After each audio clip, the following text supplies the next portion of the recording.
Hey guys, I'm just about to do my weekly check with my guys and I thought I'd let you come and watch and so you can see what I do. Now some of the things that I do might not be safe or appropriate for your own dog, so you need to make a common sense decision in how you approach your dog. And some of these things may not be something that you choose to do weekly or need to do weekly. They might be something you do monthly. You'll have to make that own decision for yourself. I'm going to start with Ginger. All right, Ginger, ready? Let's go. Good girl. So Ginger is doing quite a bit of training for endurance and also for lure coursing at the moment. We're really trying to get her fitness up.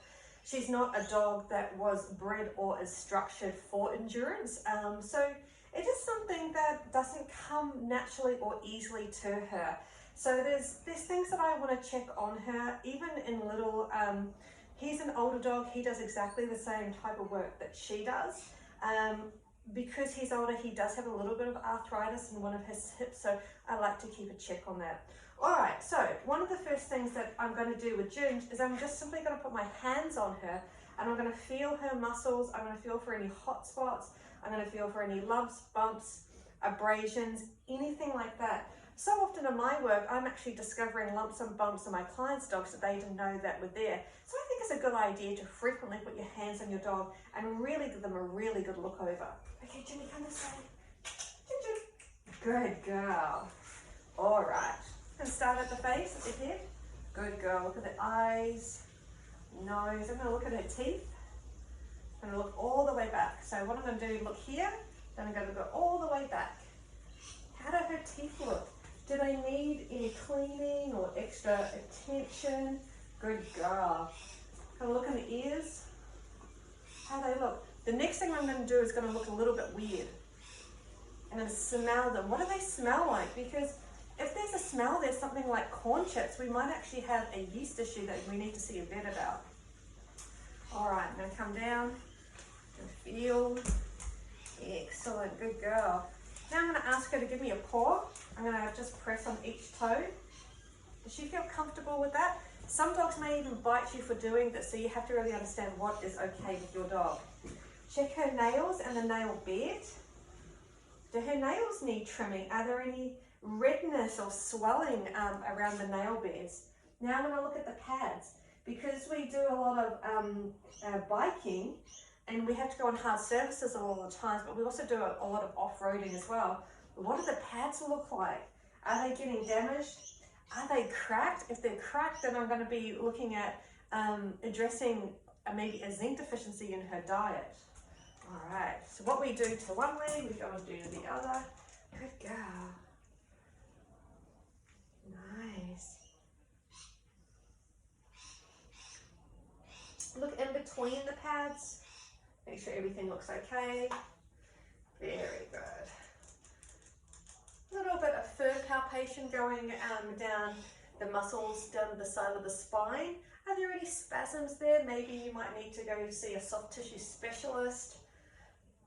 You might even need to go to the vet if it's very sore. Okay, checking the tail, have a look underneath. Does everything look okay? Look at their bits, because you know sometimes we get some swelling or discharge that we might need to look at as well. Look underneath. Look at the thighs and between the legs. Good. Looking at the feet. Excellent. Good girl. I keep my hand on dogs usually as I move around them. Dogs like to know where you are. Makes them feel a bit safer.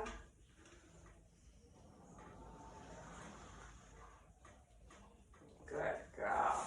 If you know how to do range of motion with your dog, or you just want to flex the dog's stifle, or you want to extend a hind limb, you go ahead and do that if you know what you're doing, okay? And if what you're feeling makes sense to you. Okay, cool.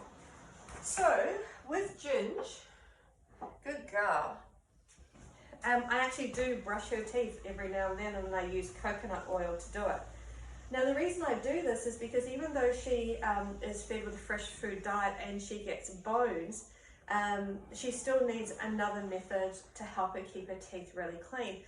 And dental health comes down to a lot of different variables such as genetics. Genetics in terms of the composition of the saliva, the conformation of her jaw, how her teeth sit in her mouth, any medication, so many different things. So even though a dog might be on the best diet in the world, doesn't mean that they don't need any extra help with their dental health. In a lot of cases, most dogs will need more than one method of cleaning their teeth. They may need 3 or 4 different methods, but the thing is, and the take-home message is, you do what you need to do to keep your teeth clean. And this is because dental health has a direct correlation with heart health and a bunch of other health and well-being things as well. All right, so I just kind of smushed the toothbrush. This is a soft toothbrush into the coconut oil, and I'm only using coconut oil because it just makes the whole process less offensive for her. And have a little lick. Good girl. Good girl. I'm not doing it too hard. Good girl.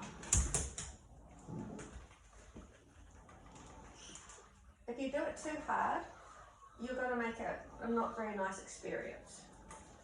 Good girl. Very good. Don't forget the bottom. Sometimes the bottom's a little bit harder to get. Good girl, good girl. If you have more than one dog, you want to make sure that you're using a different toothbrush, because there's different bacteria in dogs' mouths as well. Oh, little, I don't need you right now, thank you. Hop down, little, hop down. Thank you, wait there. Ginger, hop on, hop on. Good girl. Turn around, Ginny. Little stop. Ginger, turn. I got it over here. Ah, there it is. My rules with my dogs, is because I don't have to work on a timeline, is that you saw that she hopped off the table. So for whatever reason, she believed that either there was more value being over there because that's where the coconut oil is, or I was upsetting her. She's allowed to say no and she's allowed to stop. There are some times in life where giving care doesn't have a choice.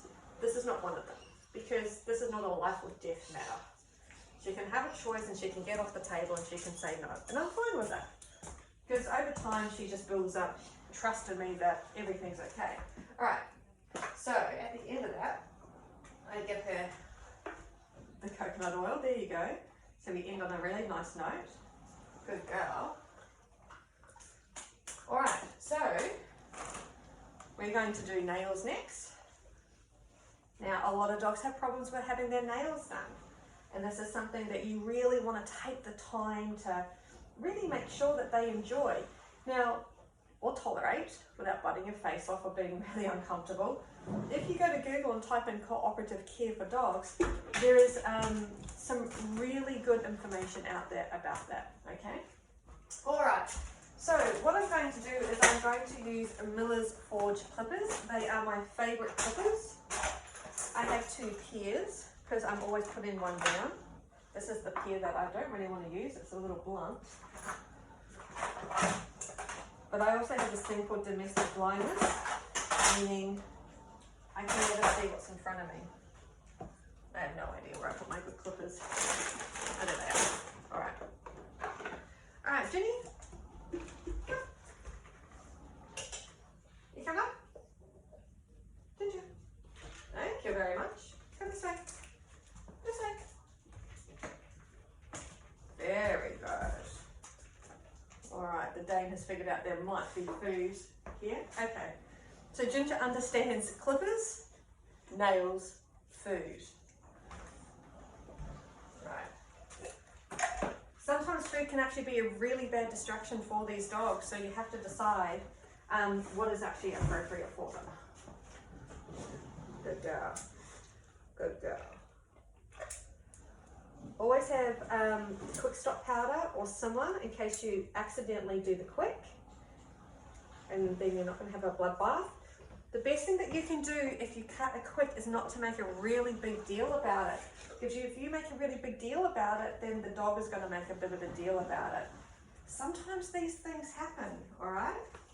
Can I have this one? Thank you.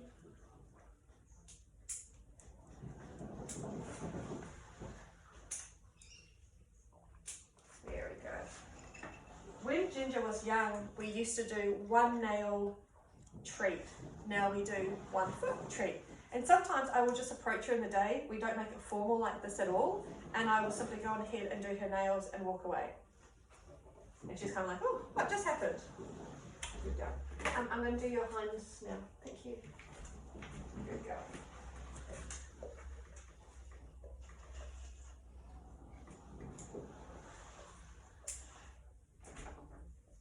Did you stand, please? Some dogs will be very comfortable if you do it laying down, and that's cool. You do it on whatever way makes your dog feel comfortable.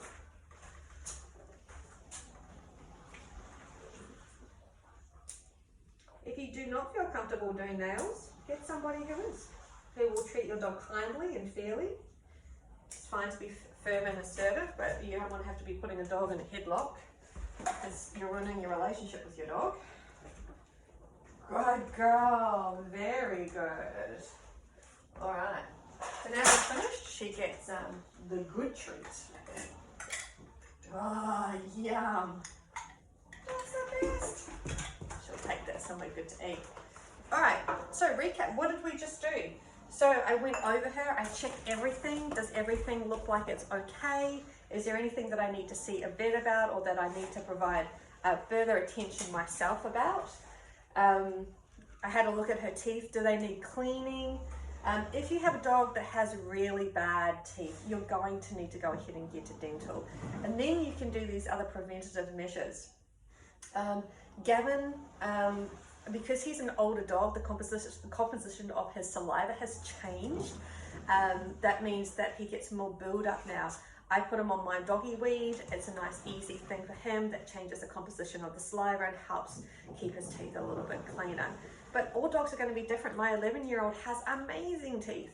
And you really don't have to do anything with him at all. So every single dog is different. So don't stress out or feel disappointed that you feel like you're providing this amazing diet with bones or, you know, all these other dental health things. So you might still be finding it challenging. This means that you have to do 3 or 4 different things, but it's what you need to do. You wouldn't let your own mouth get gross, right? So don't let these guys' mouths get gross because it is directly related to their health. All right, and then we did nails. So take the time to really get your dog used to having their nails done. Walking around on long nails is really bad for a dog. It changes their posture. That means that they change where they shift their weight to. Really bad in arthritic dogs and dogs with any sort of joint issues. Performance dogs absolutely cannot have long nails. That is really asking for an injury. It's not good. We don't want dogs with long nails at all. So if you can't do your dog's nails yourself, if they freak you out, just not confident, then go ahead and find someone who is, either your vet, a groomer, a really savvy friend who's really good at it. Just find someone who is, but try and make some inroads at home, like things with cooperative care. As I said before, you can Google that as well. I help a lot of people here with nails. I do them myself, or I teach them little games to play that they can get their dog used to the handling. All right, guys, I hope that's been helpful. You guys have a great day.